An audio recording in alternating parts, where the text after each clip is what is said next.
At ayan mga ka-crypto, mainit po na pinag-uusapan ngayon sa buong crypto community ang isang mahalagang video clip na ibinahagi po ng kilalang crypto commentator na si Digital Asset Investor, kung saan tampok o featured itong si Ripple CEO Brad Garlinghouse.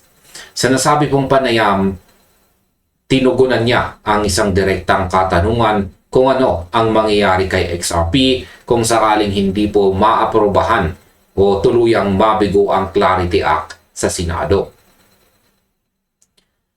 Nilinaw ng gusto ni Garlinghouse na ang hinaharap ni XRP ay hindi po ito nakasalalay o nakadepende sa anumang iisang piraso ng batas.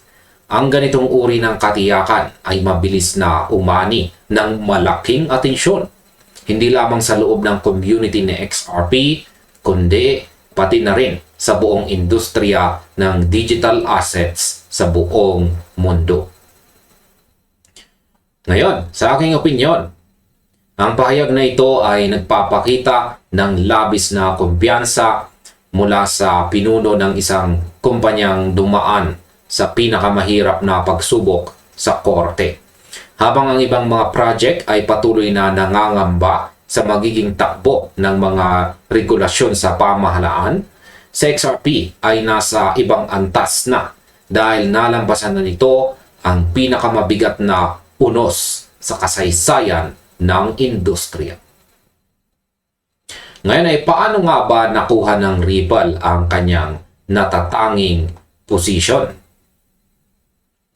Ipinahayag po ni Garlinghouse sa kanyang pagtalakay na ang Ripple ay nasa isang napakabihirang posisyon ngayon. Matapos po ang ilang taong matinding labanang legal battle sa SEC o Securities and Exchange Commission, matagumpay po nilang nakamit ang pinal na linaw at katatagan sa batas para kay XRP sa pamamagitan ng prosesong iyon.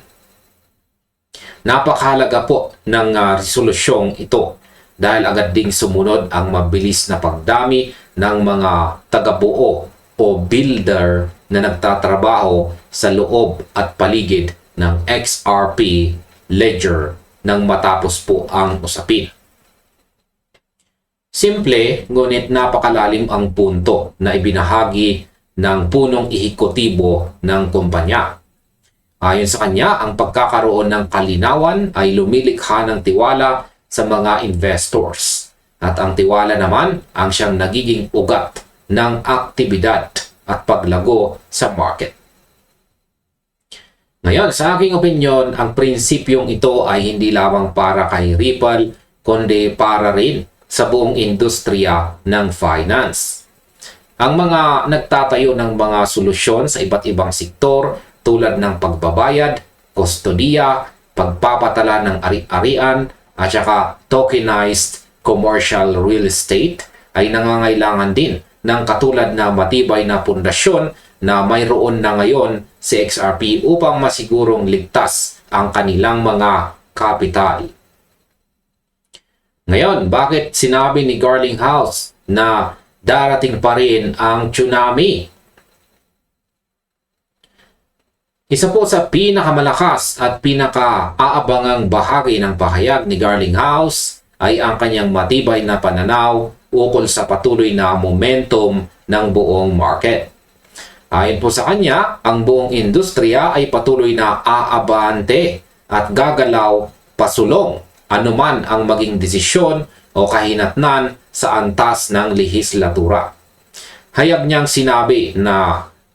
po niyang sinabi sa tagapanayam o yung nag-i-interview sa kanya na ang tsunami ay paparating pa rin at wala siyang nakikitang anumang hakbang na magagawa ng pamahalaan ng United States upang tuluyang mapigilan ito. Ito po ay isang napakalakas na pahayag na nagmula mismo sa CEO ng isa sa mga kumpanyang may pinakamalalim na karanasan sa pakikipag-ugnayan sa mga regulator, korte at mga institutional na kasosyo sa buong mundo.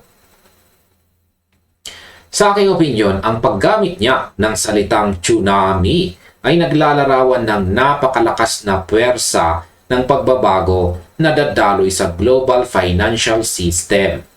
Ipinapakita nito na ang adoption ng technology ay hindi na nakasalalay sa mabagal na takbo ng paggawa ng batas, kundi pinapagana na ng mismong pangangailangan ng mga institution at ng mga gumagamit o users sa buong mundo. Paano naman nagiging competitive na kalamangan ang kalagayan o estado ni XRP?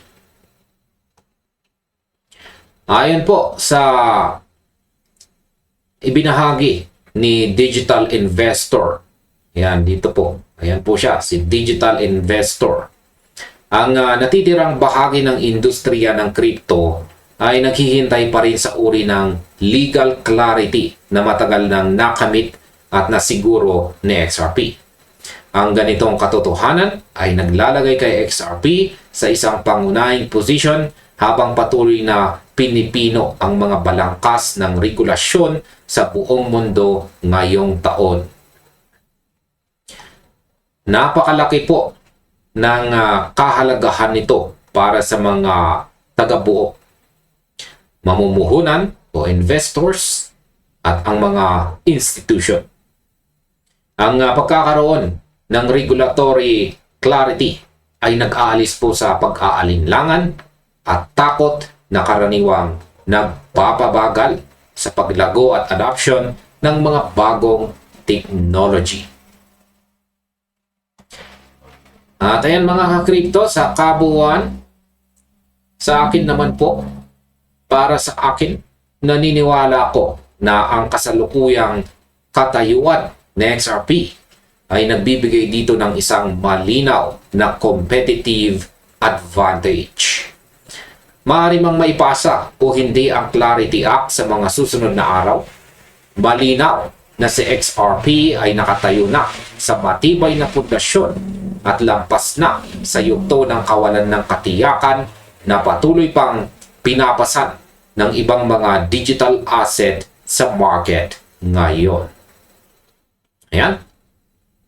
Sabi dito sa post ni Digital Investor, Ripple CEO XRP Tsunami coming. Maaari nun niyo pong panoorin yung kanyang mahabang paliwanag dyan. Pero na-summarize na po natin ng maiksik sa video natin dito.